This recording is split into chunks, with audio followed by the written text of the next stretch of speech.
নমস্কার বন্ধুরা, Bhadreswar study centre চ্যানেলে তোমাদের স্বাগতম।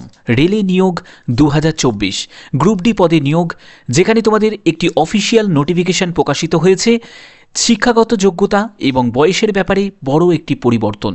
কি পরিবর্তন সব কিছু ডিটেলস এই নোটিশের মাধ্যমে আমরা জানবো। তো অবশ্যই ভিডিওটাকে কমপ্লিট দেখো, তাহলে তোমরা একটি কমপ্লিট ইনফরমেশন পাবে।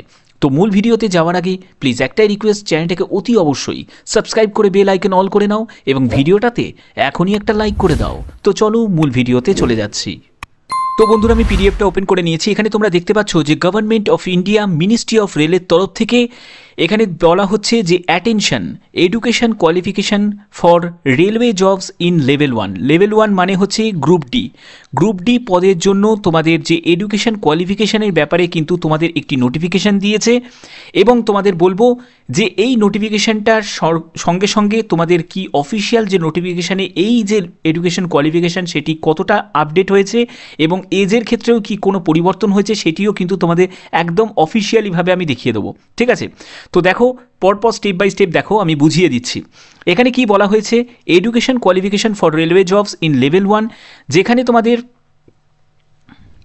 বলা হচ্ছে this prescribed minimum education qualification was however relax to 10th pass, অর্থাৎ বুঝতে পারছো শুধুমাত্র মাধ্যমিক পাস, অথবা তোমরা যদি ন্যাক মানে ন্যাশনাল অ্যাপ্রেন্টিসশিপ সার্টিফিকেট থাকে, অথবা তোমরা যদি আইটিআই করা থাকো, অথবা তোমাদের যদি কোনো ইকুইভ্যালেন্ট যদি কোনো যোগ্যতা থাকে, ঠিক আছে, তাহলেও কিন্তু আবেদন করতে পারছিলে।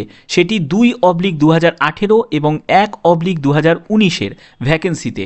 তো এই যে ভ্যাকেন্সিটা যেটা 2/2018, সেখানে প্রায় 60,000 প্লাস মতো তোমাদের ভ্যাকেন্সি ছিল, এবং এই 1/2019 প্রায় 1,03,000 মতো তোমাদের ভ্যাকেন্সি ছিল।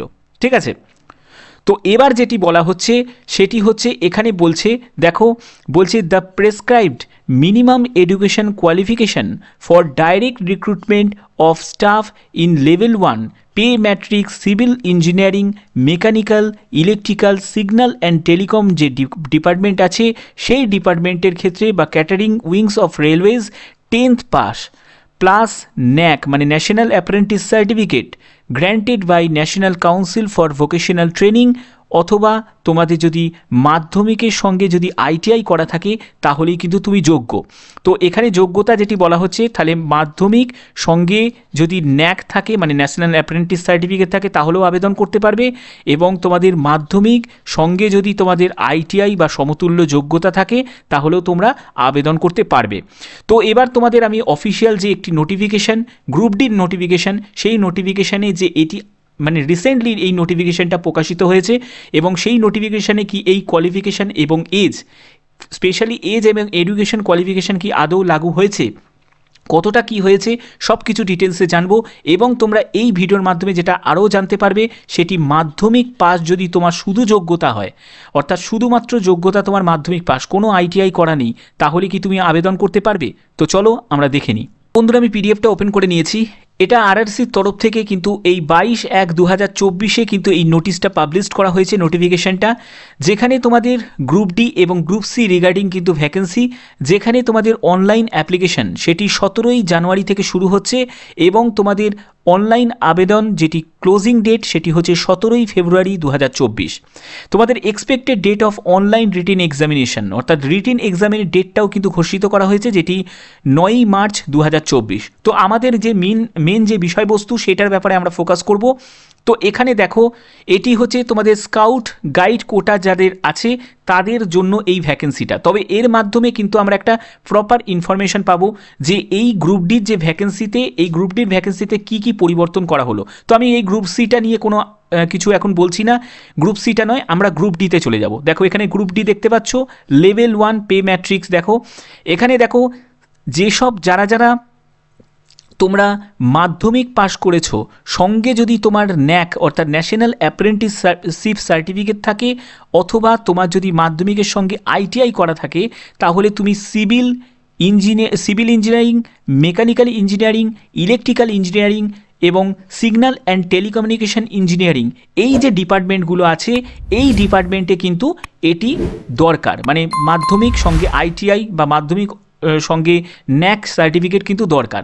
কিন্তু এই জায়গাটা একবার দেখো আদার ডিপার্টমেন্ট, কারণ রেলের তো শুধু এই কটা ডিপার্টমেন্ট নয়, এই 4টে ডিপার্টমেন্ট নিয়ে তো রেল চলে না, রেলে আরও অনেক ডিপার্টমেন্ট আছে। তো সেই সব ডিপার্টমেন্টে দেখো বলছে ফর আদার ডিপার্টমেন্টের ক্ষেত্রে মাধ্যমিক পাস অথবা দেখো দেয়া আছে ITI অথবা তোমার যদি ন্যাক মানে ন্যাশনাল অ্যাপ্রেন্টিসশিপ সার্টিফিকেট থাকে তাহলে আবেদন করতে পারবে। অর্থাৎ বোঝা গেল যে এখানে যারা মাধ্যমিক শুধু পাস করেছো তারাও কিন্তু আদার্স ডিপার্টমেন্ট মানে এই সিভিল, মেকানিক্যাল, ইলেকট্রিক্যাল আর SNT বাদ দিয়ে অন্য যেসব ডিপার্টমেন্ট আছে সেই ডিপার্টমেন্টে তোমরা কিন্তু আবেদন করতে পারবে যারা শুধু মাধ্যমিক পাস করেছো। ব্যাপারটা ক্লিয়ার? আচ্ছা, এবার আমরা এজের ব্যাপারটা আমরা দেখে নেব। এজের ব্যাপারটা কিছু পরিবর্তন করেছে কি করেনি। তো দেখো এবার এজের ব্যাপারে চলে এলাম। তো এজের দেখো লেভেল 1 অনুযায়ী, লেভেল 1 মানে গ্রুপ ডির ক্ষেত্রে এজের ব্যাপারটা কি 18 থেকে 33 বছর, অর্থাৎ এজ এখানে কিন্তু 18 থেকে 33 বছর রাখা হয়েছে। এবং তোমাদের যারা SC ST কমিউনিটি থেকে আছো তারা 5 বছর রিল্যাক্সেশন পাচ্ছ, আর OBC থেকে যারা আছো তারা 3 বছর রিল্যাক্সেশন পাচ্ছ। ঠিক আছে, তো এই ব্যাপারটা তোমাদের কাছে কিন্তু একদম পুরো পরিষ্কার হয়ে গেল। আশা করি তোমরা একটা কমপ্লিট একটি ধারণা পেয়ে গেলে। তো ভদ্রেশ্বর স্টাডি সেন্টার সবসময় প্রয়াস করে তোমাদের জন্য একদম কমপ্লিট একটি ইনফরমেশন তোমাদের প্রোভাইড করার। সবসময় আমার প্রচেষ্টা থাকে তোমাদের যাতে সঠিক তথ্য তোমাদের কাছে তুলে ধরা যায়, এই প্রচেষ্টাই সবসময় আমি করে যাই। তো দেখো এই নোটিফিকেশনের মাধ্যমে তোমরা আগেও একটা নোটিশ দেখলে, যে নোটিশটা আমি দেখালাম যে রেলের তরফ থেকে যে নোটিশটা, সেটি হচ্ছে এডুকেশন কোয়ালিফিকেশন রিগার্ডিং। এর নোটিশ কিন্তু অনেক আগেও বেরিয়েছিল, কিন্তু আবার নতুন করে আবার সার্কুলেট হচ্ছে। এর মানে হচ্ছে গ্রুপ ডির ভ্যাকেন্সিও কিন্তু দ্রুত প্রকাশিত হতে চলেছে। আমি আবার বলছি, গ্রুপ ডির ভ্যাকেন্সিও কিন্তু দ্রুত প্রকাশিত হতে চলেছে। RPF বেরিয়ে গেছে, মানে বেরোবেই যাকে বলে, মানে তোমরা একটা তো অফিসিয়াল নোটিশ তো তোমরা দেখতে পেয়েছো, ALPও বেরিয়ে গেছে। তো সেক্ষেত্রে এবার স্টেপ বাই স্টেপ কিন্তু JEE থেকে শুরু করে TT থেকে শুরু করে গ্রুপ ডি থেকে শুরু করে প্রতিটি ভ্যাকেন্সি কিন্তু তোমাদের স্টেপ বাই স্টেপ বেরোবে। ঠিক আছে, কম হোক বেশি হোক যাই ভ্যাকেন্সি থাকুক না কেন পার্টিসিপেট করতে হবে, অংশগ্রহণ করতে গেলে ভালো পারফর্ম করতে হবে। ঠিক আছে, তার জন্যই আমি সবসময় প্রয়াস করি তোমাদের কাছে সঠিক ইনফরমেশন সবার আগে পৌঁছে দেওয়ার, যাতে তোমরা তোমাদের প্রস্তুতি নিতে পারো, যাতে ডিসঅ্যাপয়েন্ট না হয়ে যাও যে আমি কি পারবো না তাহলে গ্রুপ ডিতে আবেদন করতে। এই যে তুমি জেনে গেলে, কনফার্মভাবে জেনে গেলে যে নতুন নোটিফিকেশান, এই নোটিফিকেশানটা দেখানোর একটাই উদ্দেশ্য যে একটি নতুন নোটিফিকেশান, যেটি 12ই জানুয়ারি 2024-এর নোটিফিকেশান। এই নোটিফিকেশানটা স্কাউট গাইড কোটার হতে পারে, তবে এই নোটিফিকেশান স্কাউট গাইড কোটা বলে তো এডুকেশন কোয়ালিফিকেশান আর এজেতে কোনো ছাড় থাকে না স্কাউট গাইড কোটার। এখানে প্রত্যেকের ক্ষেত্রেই কিন্তু যারা UR থাকবে তাদেরও যা থাকবে, যারা SC ST স্কাউট গাইড কোটা হোক যাই হোক না কেন প্রত্যেকেই কিন্তু এডুকেশন কোয়ালিফিকেশান এজ কিন্তু সেমই থাকবে, এই ব্যাপারে কোনো সন্দেহ নেই।